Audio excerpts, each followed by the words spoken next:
इस कार्यक्रम के पुण्यार्जक हैं माता श्री सुशीलाबाई जैन ललितपुर वाले, श्रीमती मीना अनिल कुमार जैन BSR श्री विद्यासागर रोडवेज नागपुर, पुत्री एवं दामाद श्रीमती सोनिया श्री आदेश कुमार जी, पौत्र रेहान मास्टर युवान जैन सिंगापुर, श्रीमती स्वाति पीयूष जैन, मास्टर दर्श जैन, मास्टर गर्व जैन BSR श्री विद्यासागर रोडवेज परिवार नागपुर, सौभाग्यवती किरण कमल कुमार जैन दिल्ली, सौभाग्यवती शिमला राजेंद्र कुमार जी खनसौर, सौभाग्यवती Mukta Ajay Jain dream soapy BSR Shri Vidyasagar roadways Nagpur, बेटी भाई धन्नालाल कुरवाई वाले। स्वर्गीय श्री मेघराज जी गंगवाल एवं स्वर्गीय श्रीमती चुक्की देवी जी गंगवाल की पुण्य स्मृति में श्रीमान प्रदीप गंगवाल, श्रीमती अंजना गंगवाल, पुत्र एवं पुत्रवधू अंकित गंगवाल, प्रियंका गंगवाल, पुत्र एवं पुत्रवधू रोहित गंगवाल, शिल्पी गंगवाल, श्री जयेश भाई जसवंत लाल शाह, श्रीमती रूपा बेन शाह, श्री अर्पित वखारिया, श्रीमती अदिति वखारिया, कियारा वखारिया, जियान वखारिया, कुंजन गांधी, ईशा गांधी, ऋत्वी गांधी, श्रीमती सरोज, श्री सुनील, प्रतीक जैन, आशिका जैन, अंकित एवं खुशबू पाटौदी।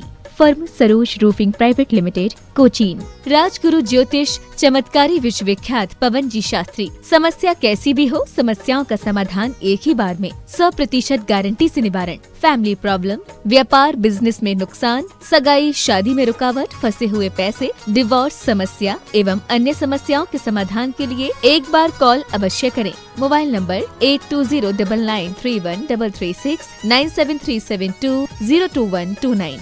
ब्रांच हैदराबाद एवं Mumbai www.rajguruastrologer.com।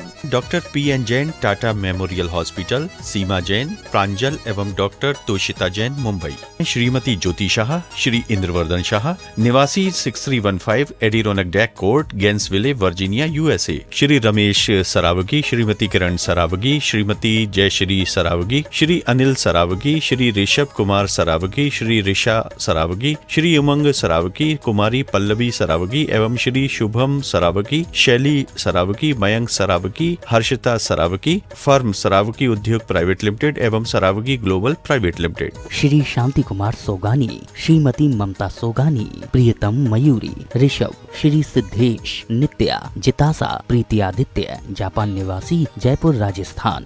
Firm Sogani jewellers private limited Jaipur. Firm हेवा हेवन रिसोर्ट जयपुर।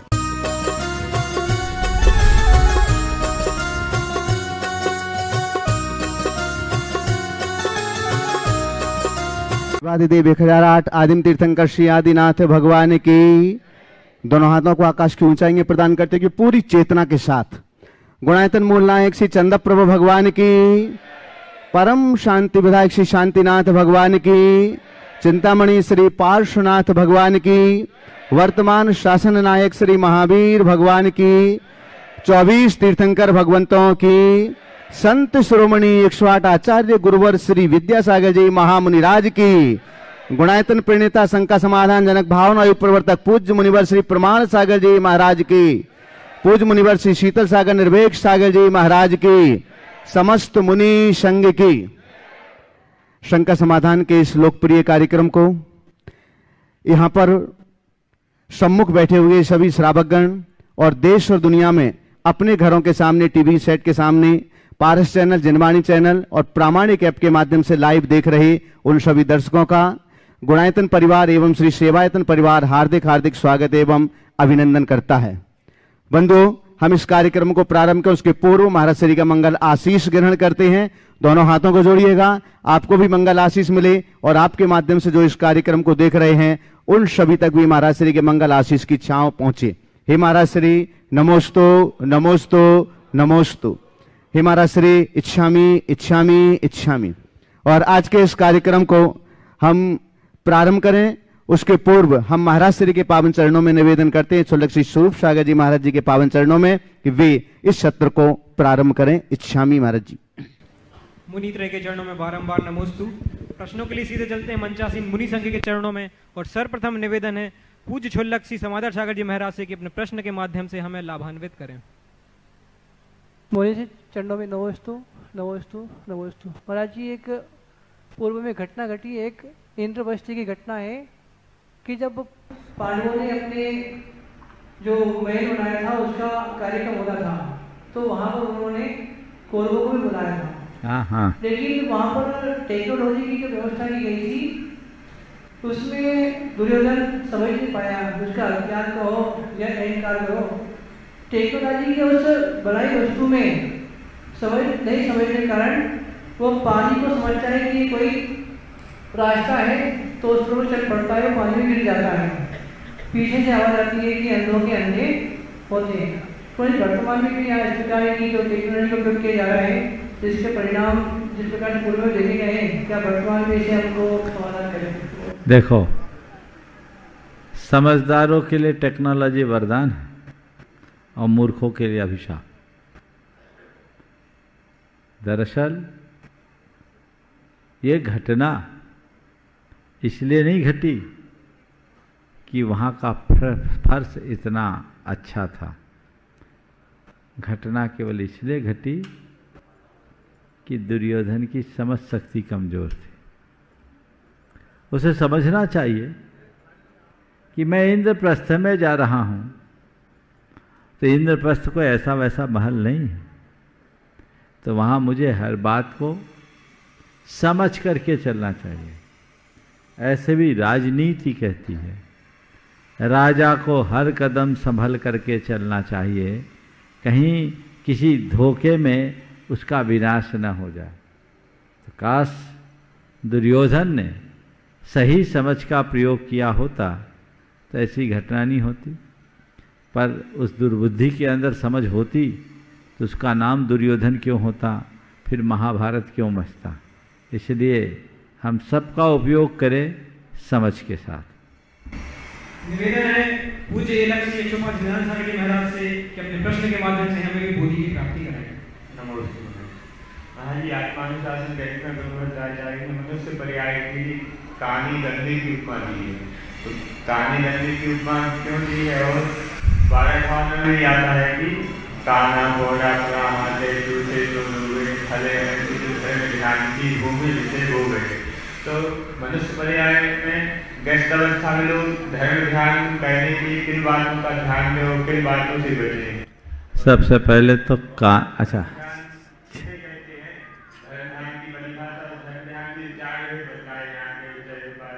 ओ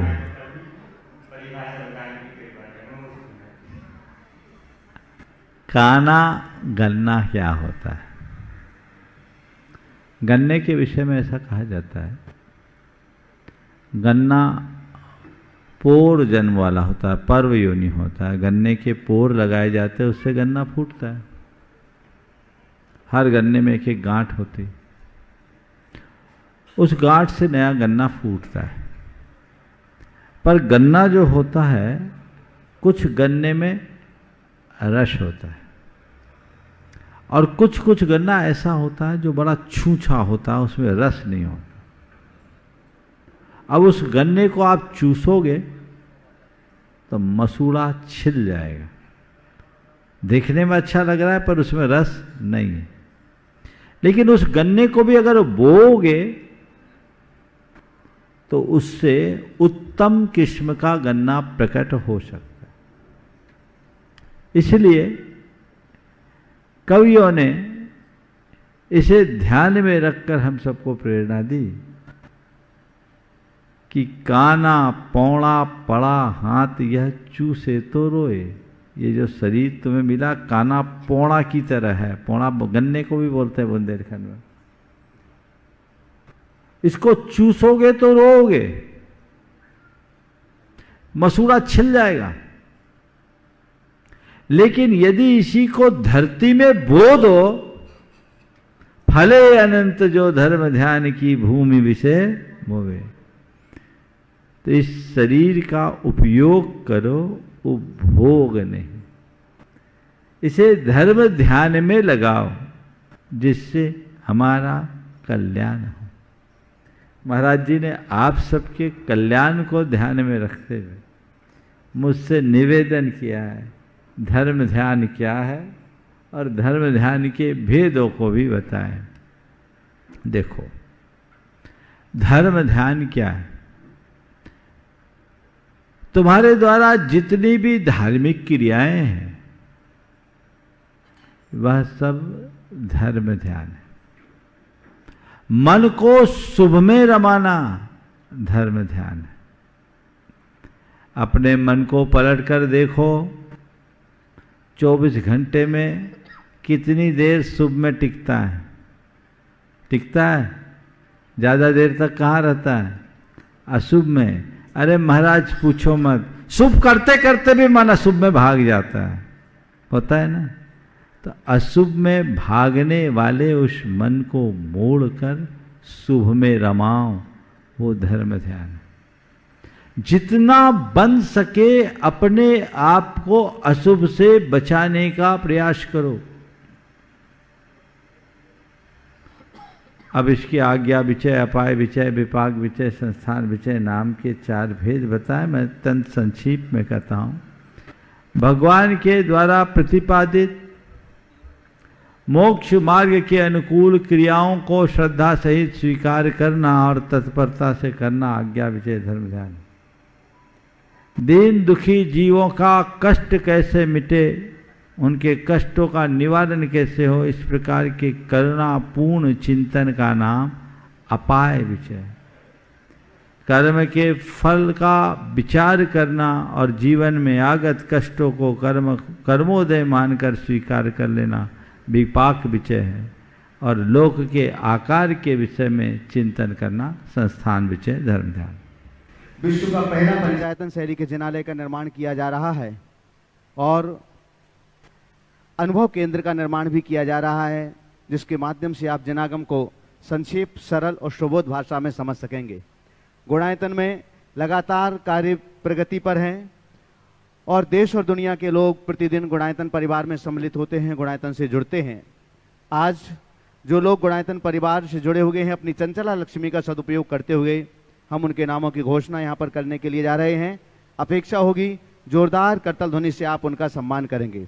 साथ ही आपसे अनुरोध भी है कि अगर अभी तक आप गुणायतन परिवार से नहीं जुड़े हुए हैं, ये आपके जीवन का सर्वश्रेष्ठ समय है, सर्वश्रेष्ठ काल है दान देने के लिए, सर्वोत्कृष्ट क्षेत्र है। आप अपनी चंचला लक्ष्मी का सदुपयोग करते हुए गुणायतन परिवार से जुड़िएगा। और अगर आप पहले से जुड़े हैं तो और ऊपर वाली सीढ़ी पर चढ़िएगा, स्वयं जुड़िएगा और दूसरों को अवश्य ही जोड़िएगा।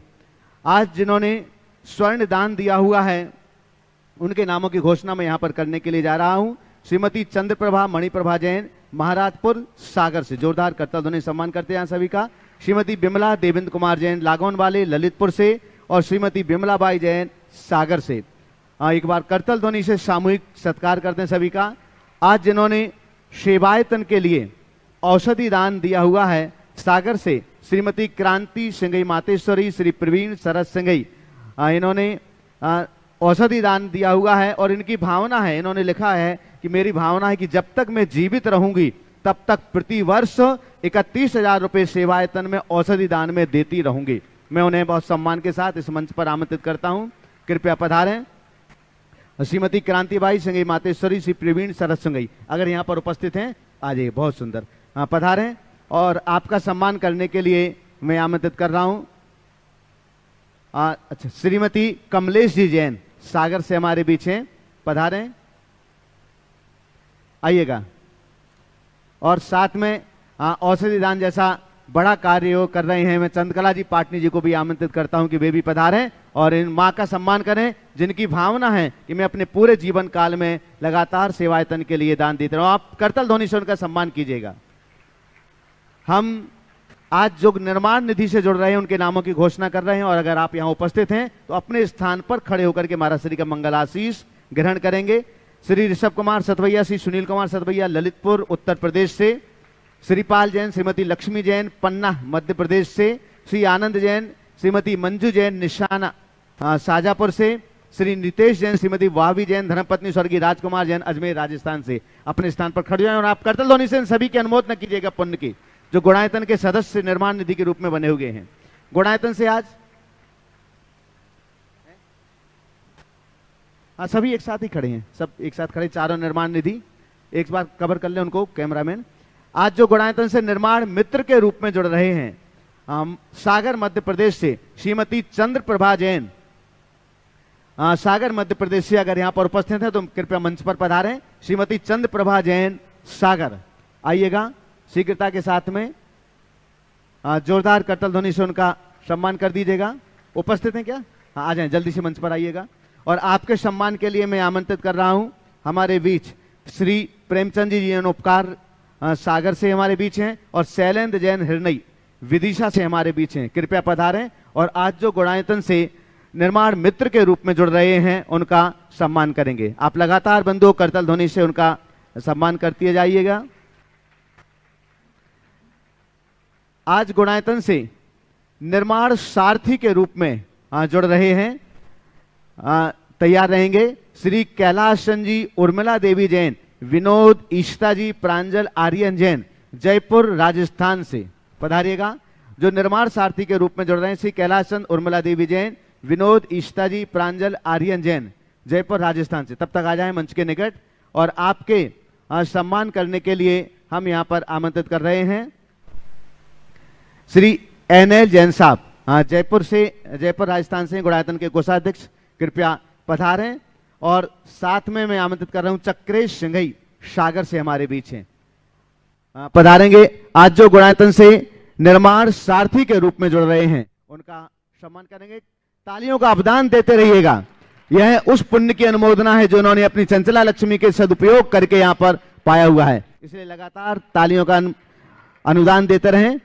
पधारिएगा। श्री आ जाएं, श्री कैलाश चंद जी, उर्मिला देवी जैन, विनोद ईशिता जैन, प्रांजल आर्यन जैन, जयपुर राजस्थान से। आप आज गुणायतन से निर्माण सारथी के रूप में जुड़ रहे हैं और सम्मान करने के लिए चक्रेश सिंघई सागर और NL जैन साहब जयपुर। हम यहां पर आमंत्रित कर रहे हैं आज जो गुणायतन से सूत्रधार के रूप में जुड़ रहे हैं श्रीमती प्रियंका जैन, श्री सौरभ जैन, आर्नव जैन, मिशिका जैन, सविता जैन, प्रमिला जैन, खराड़ी, पुणे, महाराष्ट्र से। आपकी जोरदार करतल ध्वनि के बीच हम उन्हें आमंत्रित करते हैं इस मंच पर। श्रीमती प्रियंका जैन, श्री सौरभ जैन, आर्नव जैन, मिशिका जैन, सविता जैन, प्रमिला जैन, खराड़ी, पुणे। और आपके सम्मान के लिए हम यहां पर आमंत्रित करते हैं हमारे बीच हैं प्रकाश जी जैन, भोपाल से हमारे बीच हैं, कृपया पधारें। और रमेश जी भारेल, नागपुर से, शीघ्रता से आ जाएं जिनका भी हमने नाम लिया हुआ है। श्रीमती प्रियंका जैन, सौरभ जैन, आर्नव जैन, मिशिका जैन, सविता जैन, प्रमिला जैन, खराड़ी, पुणे, महाराष्ट्र से, शीघ्रता से पधारें। और आपके सम्मान के लिए श्री प्रकाश जी जैन, भोपाल, और रमेश जी भारेल, नागपुर। आ रहे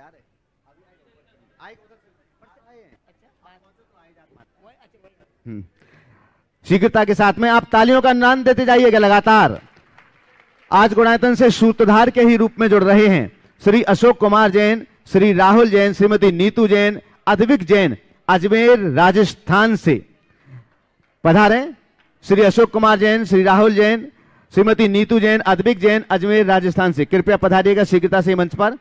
आपके सम्मान के लिए मैं आमंत्रित कर रहा हूं हरीश जैन, दिल्ली से हमारे बीच हैं, हरीश जैन दिल्ली, और साथ में राजीव रारा, डाल्टनगंज।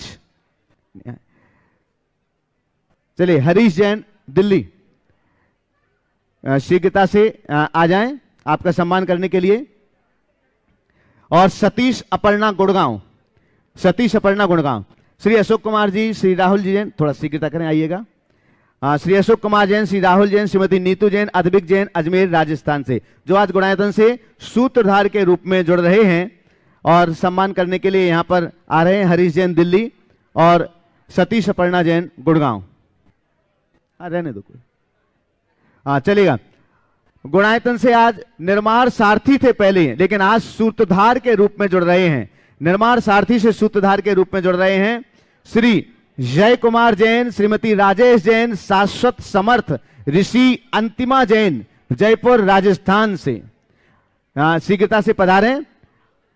पहले यह गुणायतन से निर्माण सारथी में के रूप में जुड़े थे और आज निर्माण सारथी से सूत्रधार के रूप में जुड़ रहे हैं श्री जय कुमार जैन, श्रीमती राजेश जैन, शाश्वत समर्थ ऋषि अंतिमा जैन, जयपुर राजस्थान से। जल्दी से करें हरीश भैया। हाँ, सुभाष, आपके सम्मान के लिए हम आमंत्रित कर रहे हैं गुणायतन के CEO श्री सुभाष जी, कृपया पधारें और आज जो गुणायतन से सूत्रधार के रूप में जुड़ रहे हैं उनका सम्मान करेंगे। साथ में सतीश अपर्णा जी गुड़गांव सम्मान की इस कड़ी में जुड़ेंगे। जो सूत्रधार से जुड़े हुए हैं उनका सम्मान करेंगे। और गुणायतन से स्तंभ के रूप में जुड़ रहे हैं जो श्री मुकेश कुमार जैन, श्री अभिषेक जैन दिल्ली से गुणायतन से स्तंभ के रूप में जुड़ रहे हैं श्री मुकेश कुमार जैन, श्री अभिषेक जैन दिल्ली। आपके शीघ्रता से मंच के निकट आ जाएं। जो गुणायतन से स्तंभ के रूप में जुड़ रहे हैं श्री हरीश जी श्री मुकेश कुमार जैन, श्री अभिषेक जैन दिल्ली। जोरदार जोरदार करतल ध्वनियों के साथ जुड़िएगा। अनुमोदना का पुण्य भी बहुत बड़ा पुण्य होता है। श्री मुकेश कुमार जैन, श्री अभिषेक जैन दिल्ली नहीं है, चलेगा। एक बार जोरदार करतल ध्वनि से उनका सम्मान कर दीजिएगा, चूंकि वो अभी यहां पर नहीं पहुंच पाए हैं। बंधु, आज निर्माण निधि के रूप में ही श्रीमती अंजलि, विवेक जैन, सम्यक जैन, मैत्री जैन, ये परिवार भी आज निर्माण निधि के रूप में जुड़े हुए हैं। इनका भी जोरदार करतल ध्वनि से सम्मान करें। और अब हम इस मंच पर आमंत्रित कर रहे हैं हमारे बीच पूज्य महाराज श्री के श्री चरणों में सतत साधना करने वाले क्षुल्लक श्री स्वरूप सागर जी महाराज जी के गृहस्थ माता पिता दिल्ली से हमारे बीच हैं, जो गुणायतन के ट्रस्टी भी हैं। हाँ, सागर, सॉरी, क्षुल्लक स्वरूप सागर जी महाराज जी के माता पिता जो गुणायतन के ट्रस्टी भी हैं, सागर से हमारे बीच हैं श्री हरीश चंद जी, विमला देवी जी जैन। आपकी जोरदार जोरदार करतल ध्वनि होना चाहिए बंधु, दोनों हाथ ऊपर उठा करके।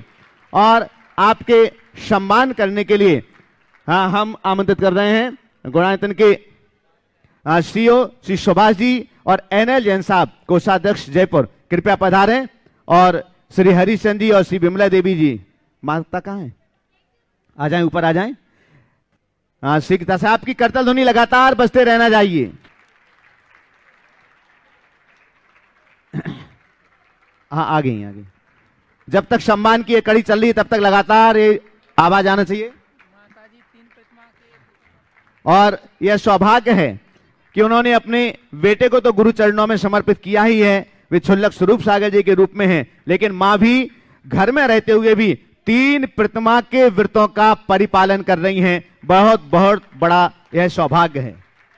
आइएगा बंधु, हम इस श्रृंखला के बाद आपके बीच चलते हैं। जिनके भी प्रश्न हैं उनके लिए हम यहां पर आमंत्रित करते हैं। और प्रथम प्रश्न के लिए हम आमंत्रित कर रहे हैं श्री जो एडवोकेट हैं श्री कैलाश चंद जी जैन, जज हैं कैलाश चंद जी जैन जयपुर। प्रथम प्रश्न के लिए आज गुणायतन से सूत्रधार निर्माण सारथी के रूप में भी जुड़े हुए हैं कैलाश चंद जी जैन जयपुर। इसके बाद तैयार रहेंगे उर्मिला देवी जैन जयपुर। साथ में खड़े हो जाएं, कहाँ हैं और वहीं पहुंचो माता। मुनिवर के चरणों में त्रिबार नमस्तु नमस्तु नमस्तु। मुनि संघ के चरणों में नमस्तु नमस्तु नमस्तु। मुनिवर, एक जज को अपने कार्यकाल में कई मुकदमों का फैसला करना पड़ता है, वो डील करना पड़ता है। उसमें कई हमारा सिद्धांत है कि अगर 100 आदमी हैं अपराधी, उसमें 99 छूट जाएं, लेकिन एक अपराधी को भी अगर सज़ा हो जाती है तो वो गलत है।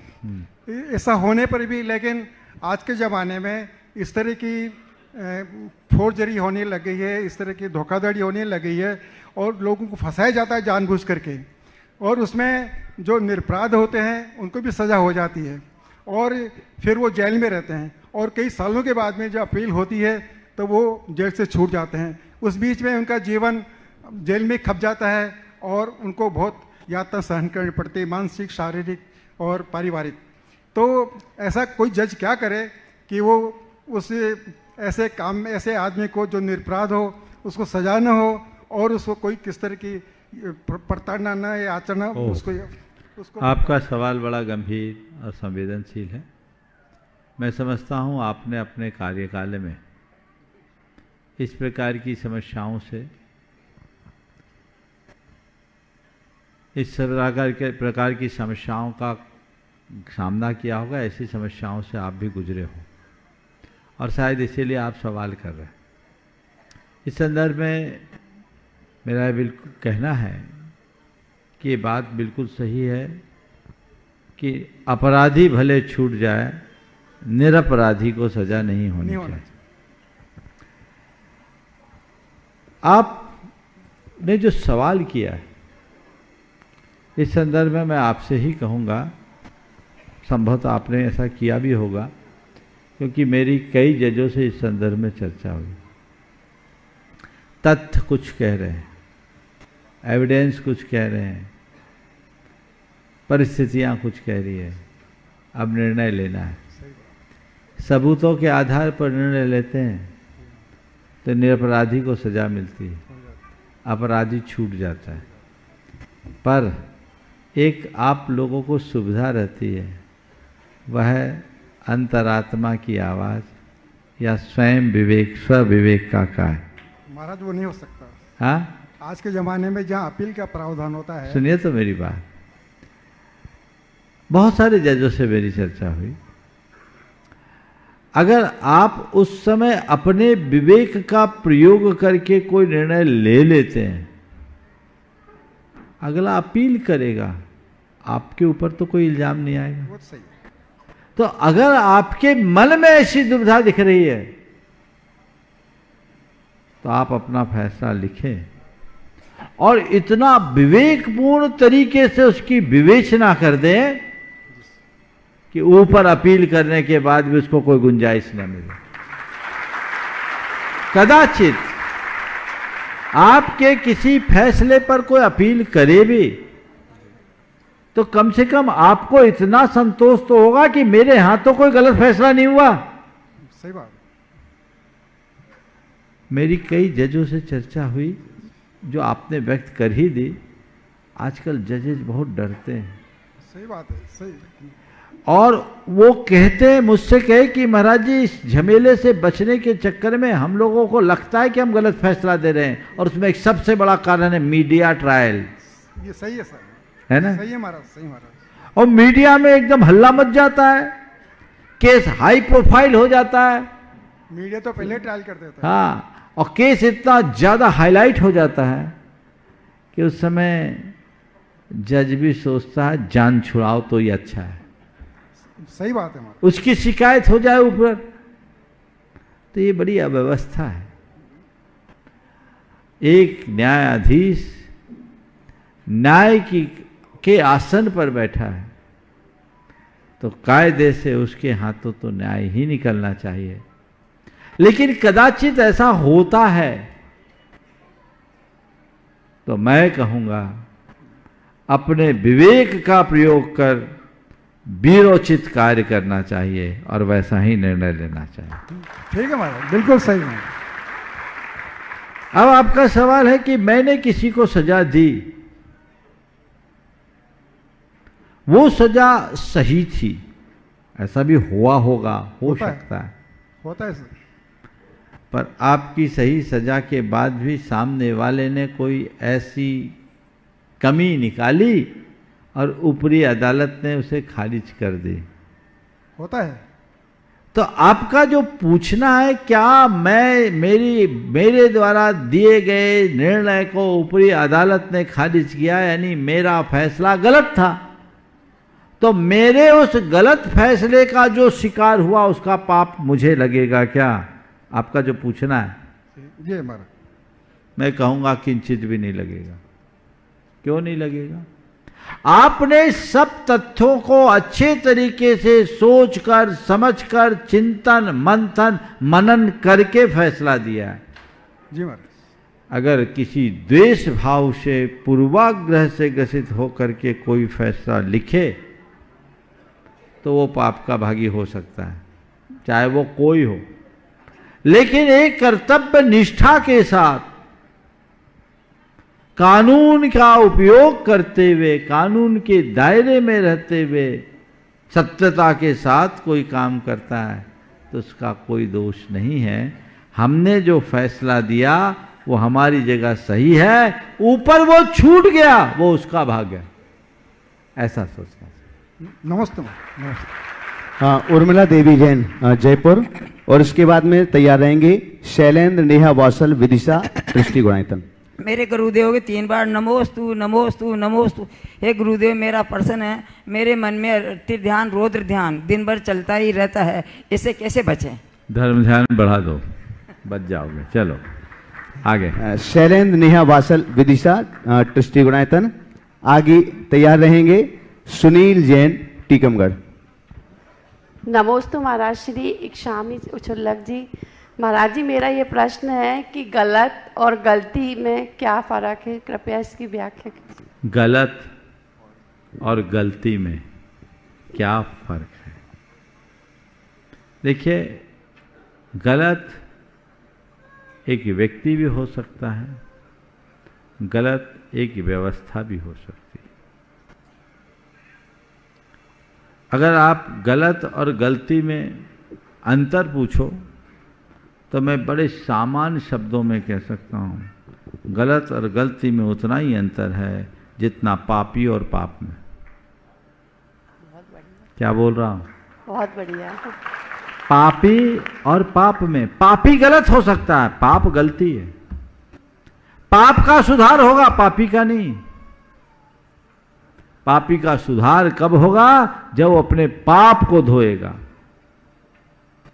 हमने कोई व्यक्ति गलत है, उसकी सोच गलत है, उसकी क्रिया गलत है, व्यक्ति और वस्तु गलत हो सकती है, वो लंबे समय तक चल सकती है। गलत हमेशा गलत रहे, लेकिन गलती हमेशा गलती रहे कोई जरूरी नहीं। गलती को सुधारा जा सकता है, समझ गए? तो गलती एक क्रिया है जो क्षणिक होती है, और व्यक्ति समझ जाए तो सुधार भी सकता है। नमोस्तु महाराज श्री। नमोस्तु। सुनील जैन टीकमगढ़। आगे तैयार रहेंगे श्रीमती ज्योति पंकज जैन भोपाल। नमोस्तु महाराज जी, गुरु चरणों की नमोस्तु नमोस्तु, सभी संघ को नमोस्तु नमोस्तु। मैं सुनील जैन एक शासकीय वित्तीय संस्था में काम करता हूँ एज अ अथॉरिटी और एज अ मेंबर। कई बार मेरे सम्मुख अहिंसक गतिविधियों के लिए वित्तीय जरूरत के बाबत प्रस्ताव आते हैं। एज अ अथॉरिटी में उनको अपने स्तर पर अस्वीकार, किसी भी कारण उसकी वाइबिलिटी नहीं है या किसी भी कारण मैं उसको अस्वीकृत कर सकता हूँ। बट जब अथॉरिटी कोई और है और मैं उसमें सदस्य हूँ, तो ये बड़ी परिस्थिति मेरे मन में ऐसी होती है कि अब मैं इसके बाबत क्या निर्णय लूँ। अभी तक मेरे कैरियर में एक दो बार ऐसा हुआ है, एक बार ही हुआ है, उसमें एज अ मेंबर मेरे को पॉलिटी फॉर्म में साइन करने पड़े। बाद में मेरे को 3 महीने बाद पता चला कि वो प्रोजेक्ट को फाइनेंस बैंक ने नहीं किया, तो मैं बड़ा खुश हुआ। लेकिन आगे लंबा कैरियर है और ये चीज़ें कहीं ना कहीं आती रहेंगी। इस हेतु मैं क्या ऐसा करूं इनसे जिससे कि मैं अहिंसक गतिविधि से बचूं और अपने मन को कहीं सिद्ध कर सकूं कि मैं अपनी जगह ठीक कर रहा हूं। अहिंसक नहीं, हिंसक गतिविधियों से बचना है ना? आपने जो सवाल किया है, मैं भावनाओं में भूल गया। समझ गया, मैंने सुधार दिया। भावनाओं में भूल गया, मैं क्षमा चाहूँगा। ओके, चलिए। हिंसक गतिविधियों से बचना, और आपने जो सवाल किया है ये आपके संवेदनशील मानसिकता को प्रकट करता है। मैं आपसे ये कहना चाहूँगा कि ऐसे समय में बड़ी चतुराई और कुशलता अपनाने की जरूरत है। और आप लोगों में इतनी चतुरता है, इतनी कुशलता है कि आप ऐसी नीति अपना सकते हैं कि काम भी बन जाए और बात भी न बिगड़े। समझ गए? अपनी कुशलता से उसको कीजिए। निश्चित यदि आप किसी हिंसक गतिविधि के लिए किसी भी प्रकार का वित्तीय सहयोग करेंगे तो उसके कृतकारित अनुमोदन के पाप के भागीदार तो आप होंगे ही होंगे। अब महाराज नौकरी में तो बहुत दिक्कत है, बैंक में तो बड़ी दिक्कत है, लेकिन मेरे संपर्क में ऐसे बड़े बड़े बैंक के कर्मी और अधिकारी भी जिनने अपने कैरियर में कभी ऐसे कार्य का अनुमोदन नहीं किया। आप उनके अनुभवों का लाभ ले सकते हो जी, और उनके हिसाब से अपनी कुशलता से काम करके अपने आप को बचा सकते हो। बचाने का इसी संबंध में एक और संक्षेप रहेगा। महाराज श्री, मैं अपने कैरियर में आगे बढ़ना नहीं चाहता हूं, क्योंकि बहुत सारी ऐसी गतिविधि आगे आएंगी जिनमें हमें परोक्ष रूप से शामिल होना पड़ सकता है। क्या मेरा ये निर्णय सही है? आपकी प्राथमिकता अगर अहिंसा है तो आपका निर्णय बिल्कुल सही है। नमोस्तु महाराज, नमोस्तु नमोस्तु महाराज। श्रीमती ज्योति पंकज जैन भोपाल। आगे तैयार रहेंगे श्री दिनेश जी, श्री रजनी जैन, देहरादून। नमोस्तु गुरुदेव। महाराज जी, मेरा यह प्रश्न है, अपनी निंदा सुन के जिसने निंदा की है उसके प्रति कैसे व्यवहार रखें जिससे बार बार उनके संपर्क में आने से हमारे भाव खराब ना हो और हमारे रिश्ते संबंध अच्छे ही बने रहें। आचार्य महाराज का एक हाइकू याद कर लो, याद नहीं आत्मसात कर लो, तो आपका समाधान हो जाएगा। आलोचन से लोचन खुलते सो सुस्वागत है। ठीक है, वो निंदा कर रहा है तो देखो जो मेरी निंदा कर रहा है उसकी निंदा में सच्चाई है तो अपना सुधार करो, और उसकी निंदा झूठी है तो उसे नज़रअंदाज करो, उसको अपना काम करने दो। और एक बात दिमाग में बिठाल दो, जिंदा आदमी की ही निंदा होती है, मुर्दा की कोई नहीं करता। इसलिए उन सबको नज़रअंदाज करा जा सकता है। श्री दिनेश जी, श्री रजनी जैन, देहरादून। आगे तैयार रहेंगे प्रियंका सविता जैन, पूना। गुरुदेव के श्री चरणों में मेरा और मेरे सभी भाई बहनों का सादर त्रिबार नमोस्तु नमोस्तु नमोस्तु भगवान। गुरुदेव, मेरा एक प्रश्न है। हमारे यहाँ एक मंदबुद्धि अभिषेक करता है। हमारा अष्टापद में आदिनाथ भगवान का बहुत बड़ा मंदिर है, उसमें एक मंदबुद्धि अभिषेक करता है। क्या वह अभिषेक करना आपके अनुसार ठीक है? मंदबुद्धि है, दुर्बुद्धि तो नहीं है? नहीं, दुर्बुद्धि, उसको कुछ पता ही नहीं है। शुद्धि कुछ बोल सकता है? नहीं, कुछ नहीं। अपना काम करने में सक्षम है? नहीं, कुछ भी नहीं करता। कुछ भी नहीं करता। वो खाएगा तो खाता रहेगा, हंसेगा तो हंसता रहेगा, चलेगा तो चलता है, और एक क्लास भी पढ़ा नहीं है। नहीं, पढ़ा लिखा होना कोई जरूरी नहीं है अभिषेक करने वाले को, पर अपना काम अपने हाथ से नहाता धोता है? नहीं, वो कुछ भी नहीं करता। अपने हाथ से खाता है? वो मतलब खा लेता है, पर ये नहीं है कि खाएगा तो खाता ही रहेगा। उनके माँ बाप को चाहिए कि ऐसे में विवेक पूर्वक कार्य करे, कहीं ऐसा ना हो कि कभी भगवान की अवमानना हो जाए और अनर्थ हो जाए। नमोस्तु भगवान। प्रियंका सविता जैन, पूना। आगे तैयार रहेंगे श्रीमती चंद्रकला जी, पाटनी, रांची। हे महाराज जी, नमोस्तु नमोस्तु नमोस्तु। महाराज जी, मेरा यह प्रश्न था कि अभव्य जीव का ऐसा क्या कर्मों का उदय रहता है कि वो कभी मोक्ष नहीं जा सकता, इस संसार में भटकता रहेगा? ये कर्म के कारण नहीं होता, ये भवितव्य के कारण होता। हम किसी कर्म के उदय से भव्य नहीं हैं, या कर्म ने हमें अभव्य नहीं बनाया। भव्यत्व और अभव्यत्व पारिणामिक भाव अनादि से है। जो भव्य है वो भव्य ही रहेगा, जो अभव्य है वो अभव्य ही रहेगा। क्यों रहेगा, इसका कोई हेतु नहीं है, ये निर्हेतुक तथ्य है। नमोस्तु महाराज जी। श्रीमती चंद्रकला जी, पाटनी, रांची। आगे तैयार रहेंगे जयंती जी, सिंघई, भोपाल।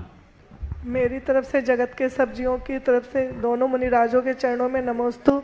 एलक जी महाराज और छोलक जी महाराज के चरणों में इच्छा में।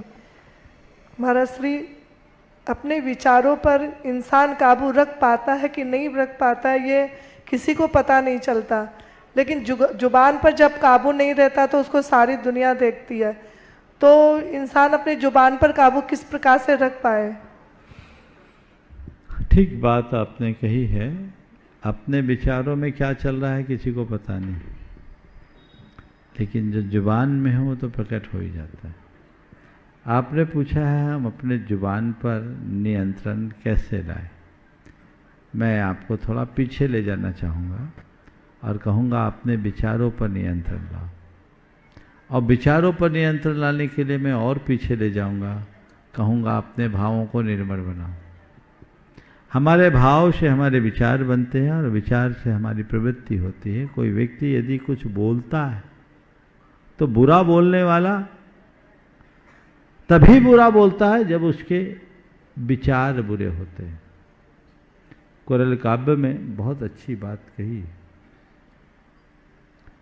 अच्छे शब्दों के होने के बाद भी बुरे शब्दों को प्रकट करना, अपशब्दों का प्रयोग करना वैचारिक दरिद्रता का द्योतक है।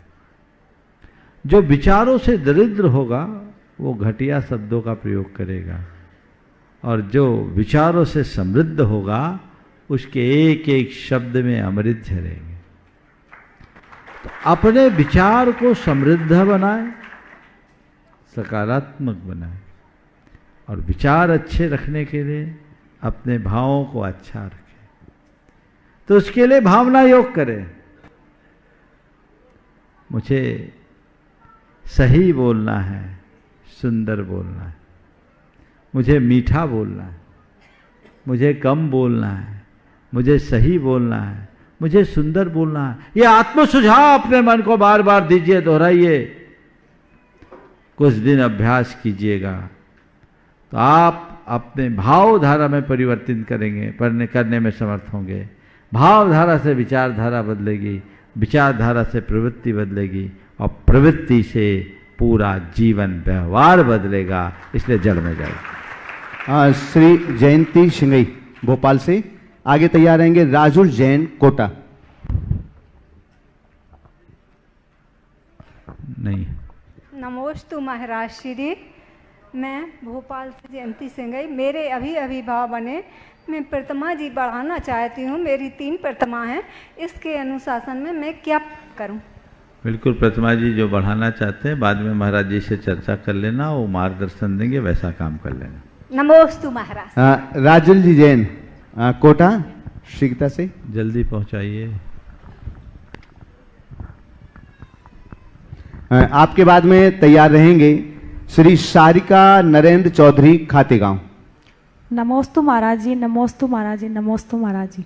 महाराज जी, मैं भावना योग 1.5 साल से कंटिन्यू कर रही हूँ, और भावना योग करने के बाद ऐसे ऐसे चमत्कार हुए मेरे साथ कि महाराज जी अगर मैं बताऊँ तो मुझे 1 घंटा लग जाएगा। लेकिन जो सबसे ज़्यादा ज़रूरी हुआ कि मेरी ज़िंदगी बदल दी महाराज जी, कि मेरे हस्बैंड की सर्विस पे स्टे लगा हुआ था साल भर से, मेरे पति की नौकरी पे स्टे लगा हुआ था साल भर से। लास्ट में ये निर्णय आया कि ये कैंसिल होने वाली है। तो मैंने स्टार्टिंग 22 मार्च से की थी महाराज जी। जब से मैंने 22 मार्च से इसको शुरू किया, 27 मार्च को इसका रिजल्ट आ गया, स्टे खुल गया, और 30 मार्च को इनको ज्वाइनिंग मिल गई महाराज जी।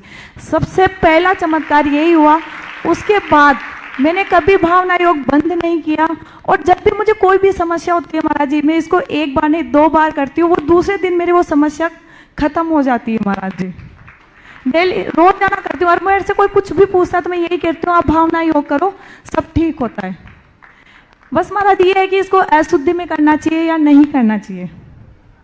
देखिए, बहुत अच्छी बात आपने की है। आपकी भावना योग से सारे रुके काम ठीक हुए हैं। ये भावना योग का एक नया अनुभव है, दूसरे लोग भी इसका अनुकरण करके लाभ ले सकते हैं। पहली बार सार्वजनिक तौर पर इस तरह की बात प्रकाश में आई। आप लाभ लीजिए। भावना योग एक अभिनव प्रयोग है। आपकी सभी समस्याओं का समाधान उससे मिल सकता है।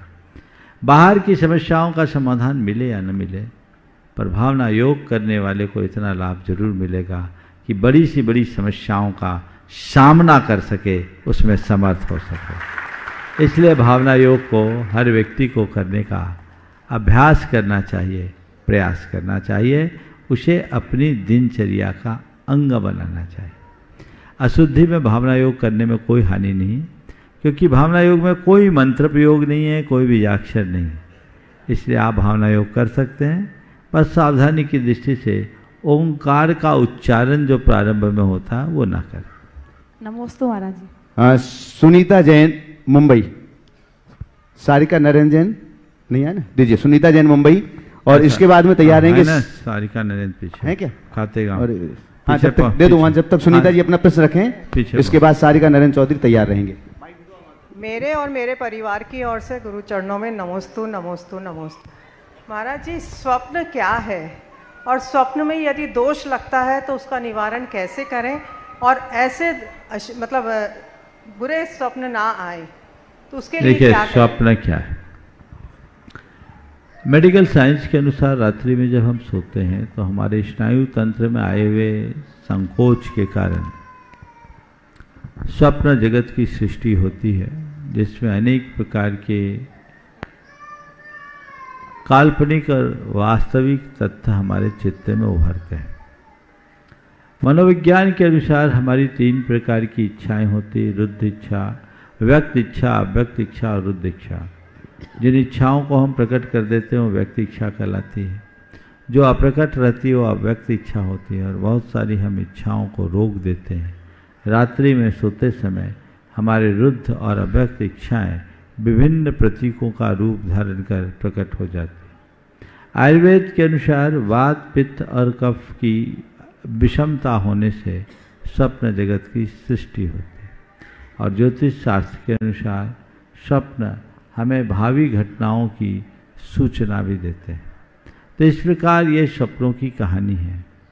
अब स्वप्नों में भी एक बात विशेष ध्यान रखने की है कि स्वप्नों का फलाफल प्रायः निष्फल होता है। जिन्हें अक्सर कोई स्वप्न आते हैं उनका तो कोई फल ही नहीं होता, और स्वस्थ व्यक्तियों के सपनों का ही कोई फल होता है। इसलिए सपनों को लेकर बहुत ज़्यादा चिंतित होने की कोई आवश्यकता नहीं है। सपने को सपना मान करके चले। हाँ, यदि कोई दुस्वप्न आए तो उठते ही अपनी निंदा ग्रह करे और 9 बार भगवान का स्मरण करके सबसे क्षमा प्रार्थना करें। शारिका नरेंद्र जी चौधरी खातेगांव, आप खातेगांव नगर परिषद के अध्यक्ष हैं और गौरवशाली परिवार हैं। नेमावर आश्रम को संभालने वाले ब्रह्मचारी शैलू भैया के गृहस्थ भैया भाभी हैं। एक बार जोरदार करतल ध्वनि से इस परिवार का सम्मान करें। और आपके बाद में तैयार रहेंगे कुलदीप सिंह गौहर, छत्री ठाकुर, डिप्टी रेंजर वन विभाग, गोलाकोट, खनिया थाना। महाराज श्री के चरणों में सत्संग नमोस्तु नमोस्तु नमोस्तु। महाराज श्री, मेरा प्रश्न है, रामायण काल में राम और रावण के विवादित प्रसंग में विभीषण ने असत्य के खिलाफ सत्य का साथ दिया, धर्म की लड़ाई में अधर्म का विरोध किया, अन्याय के खिलाफ न्याय का पक्ष रखा। लेकिन रामायण काल के बाद तक, आज तक के इतिहास में किसी भी पुत्र ने, किसी भी पिता ने अपने पुत्र का नाम विभीषण क्यों नहीं रखा? देखो, बहुत अच्छा सवाल, अच्छा सवाल है। देखो, हमने एक को विभीषण, एक दशानन और एक लंकेश को देखा है, समझ में। इसलिए ये कहना तो ठीक नहीं कि किसी भी पिता ने अपने पुत्र का नाम विभीषण क्यों नहीं रखा। लेकिन हाँ, विभीषण लोकप्रिय क्यों नहीं हुआ, आप ये पूछ सकते हैं।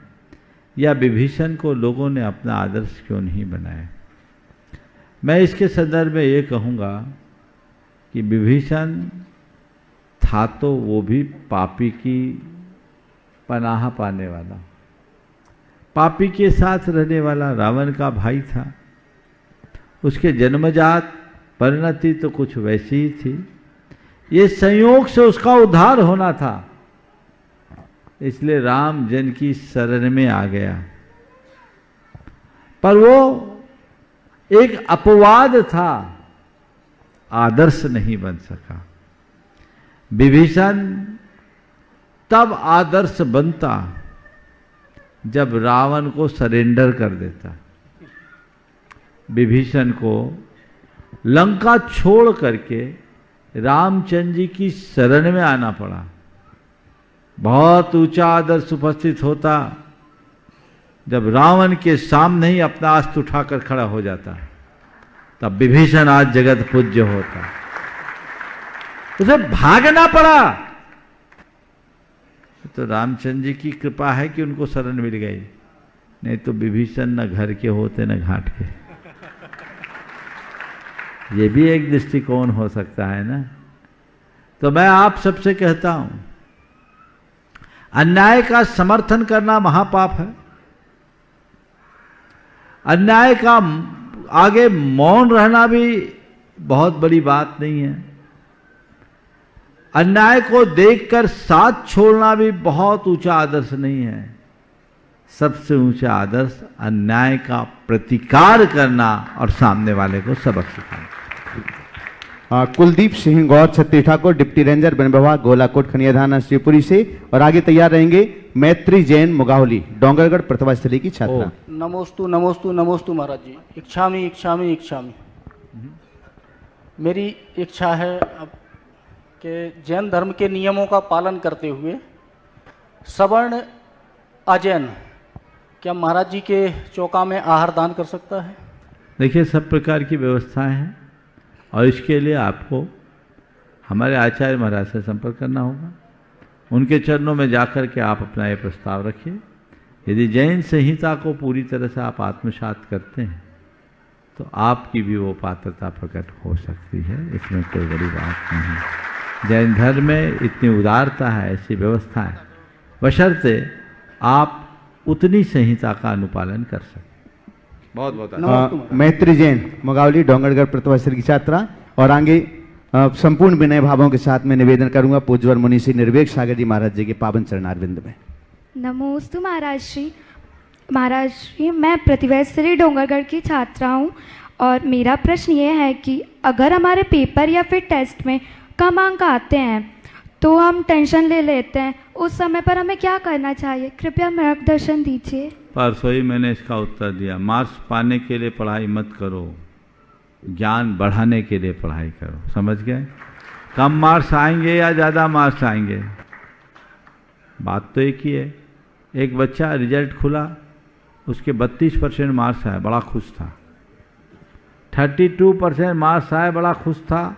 एक ने पूछा, अरे भैया तेरे इतने कम मार्क्स आए, लोग तो 99% लाए और तो इतना खुशी दिखा रहा है जैसे तेरे तो बहुत मार्क्स आ गए। बोले इसीलिए तो खुश हूँ। बोले क्यों? बोले अगले साल मैं भी उसी क्लास में बैठूंगा जिसमें 99% वाला बैठे। इधर टेंशन किस बात का? समझ गए? इसलिए मार्क्स को अपने दिमाग में मत रखो, ज्ञान को बढ़ाने का प्रयत्न करो। नमोस्तु पूर्वक निवेदन कर रहा हूँ पूज्य मुनिश्री के चरणों में नमोस्तु करते हुए लगभग 25-30 वर्ष पहले एक प्रसंग सुना था। एक माता पिता के 5-7 संतान थे और योग से पिता का अवसान हो गया और सारी समाज एकत्रित हुई। इन बच्चों का क्या किया जाए, आगे कैसे निर्वाह हो। तो उन्होंने कहा कि इनको कुछ आश्रम में पहुंचा देते हैं, कहीं अनाथालय में पहुंचा देते हैं, आदि आदि चर्चा समाज की पंचायत के बीच में हुई। तब उस माँ ने जवाब दिया कि मेरे ऊपर किसी को उपकार करने की आवश्यकता नहीं है, मैं अपनी मेहनत करके अपने बच्चों का पालन पोषण कर लूँगी। और उन्होंने एक भी बेटा बेटी को अपनी आंखों से दूर नहीं किया। ऐसे शिक्षा और संस्कार दिए कि वो आगे जाकर के एक अच्छे नागरिक ही नहीं, अच्छे श्रवण और संस्कृति को उन्नत करने वाले साधक भी बने। परिस्थितियां बदली। आज माता पिता के 1 या 2, 3 तक संतान ज़्यादा से ज़्यादा लोग होते हैं, इससे ज़्यादा संतान को कोई अपेक्षा भी नहीं रखते। किंतु माता पिता 2 बच्चे होते हैं, 2 को ही, एक को पूना एक को बेंगलोर भेज दिया, घर में 2 ही भूत बसते हैं, तीसरा कोई रहता नहीं। लगता है पहले के माता पिता बहुत रागी थे अथवा बच्चों के प्रति, भविष्य के प्रति उतने जागरूक नहीं थे। पर आज के माता पिता रागी कम हैं और बच्चों के भविष्य के प्रति जागरूक हैं। क्या ऐसी ही धारणा बनाना चाहिए? आखिर माता पिता अपने 2 ही बच्चों को अपने से दूर क्यों कर देते हैं? कुछ समझ में नहीं आता। कृपया कुछ समाधान दे करके उपकृत के। देखिए महाराज जी ने जो सवाल उठाया है वो विचारणीय। मैं ये तो नहीं कहूँगा कि पहले के माँ बाप बहुत ज़्यादा रागी थे और अपने बच्चों के भविष्य के प्रति गंभीर नहीं थे। अपितु मैं ये कहूँगा कि पहले के माता पिता अपने कर्तव्यों के प्रति ज़्यादा गंभीर और जवाबदार थे, वो अपने दायित्व का पालन करते थे, इसलिए अपने बच्चों की परवरिश को उसी तरीके से करते थे। जहाँ तक सवाल है आज जो माँ बाप अपने बच्चों को बाहर भेजते हैं, क्या वे गैर जवाबदार हैं या वो अपने बच्चों के भविष्य के प्रति अगंभीर हैं, तो मुझे लगता है ऐसा कहना भी शायद उचित नहीं होगा। मैं इसे दूसरे नज़र से देखता हूँ। मेरी नज़र में ये आज समय की पुकार हो गई। पहले टेक्नोलॉजी का युग नहीं था और उस समय आईटी तो लोग जानते ही नहीं थे। 1980-82 में सुपर कंप्यूटर आया, तो एक क्रांति सी खड़ी हुई जो बढ़ते बढ़ते बढ़ते बढ़ते आज हम एडवांस टेक्नोलॉजी के रूप में आज युग में आ गए, और जब आर्टिफिशियल इंटेलिजेंस ने भी अपना काम करना शुरू कर दिया, देश काल की परिस्थितियां बदली तो उसके अनुरूप लोगों की पढ़ाई वैसी होने लगी। पढ़ाई जब वैसे होने लगी तो लोगों की दृष्टि भी पूरी तरह नौकरी पर जाने लगी, मानसिकता नौकरी की हो गई। तो माँ बाप को भी अब और कोई उपाय नहीं देखकर अपने बच्चों को बाहर भेजना एक प्रकार की उनकी व्यवस्था सी बन गई। यदि ये व्यवस्था पहले होती तो शायद पहले भी ऐसा होता। एक बार एक व्यक्ति ने जो मुझे जवाब दिया, अपने जीवन का एक अनुभव सुनाया, उसने मेरे चिंतन को बदल दिया। मैं अक्सर कहता था कि बच्चों को ऐसे बाहर भेजना ज्यादती है। कोलकाता के एक सज्जन ने कहा उनका बेटा पढ़ करके लंदन चला गया और लंदन में अपना सारा कारोबार सब कुछ व्यवस्थित किया। उसके पिताजी ने कहा कि बेटे तू एक बेटा है, तू चला जाएगा, हमारा इतना सारा सेटअप है, कौन संभालेगा। तो उसके बेटे ने जो उन्हें कहा कि पापा आप क्या बात करते हो, आप भी अपने पिता के इकलौते बेटे थे और आप अपने माता पिता को राजस्थान छोड़कर कोलकाता आए। आपको अपने गांव से, देश से कोलकाता आने में 36 घंटे लगते थे उस समय, तब भी आप रहे और बाद में आपने माँ बाप को संभाला। मैं लंदन हूं, मैं 24 घंटे के भीतर यहां आ सकता हूं। अंतर क्या है? समय का परिवर्तन। उस व्यक्ति के इस जवाब के आगे मुझे सोचना पड़ गया। तो मैं एक बात कहूंगा संक्षेप में, क्योंकि समय जाने वाला है। बच्चे पास में रहे या दूर, हृदय में उनकी निकटता बनी रहनी चाहिए, उनसे संवाद और स्नेह बना रहना चाहिए, तभी उसका लाभ मिल सकता है, अन्यथा नहीं। समय आप सबका हो गया यहीं पर विराम। बोलिए परम पूज्य आचार्य गुरुवर श्री विद्यासागर जी महाराज। ओम।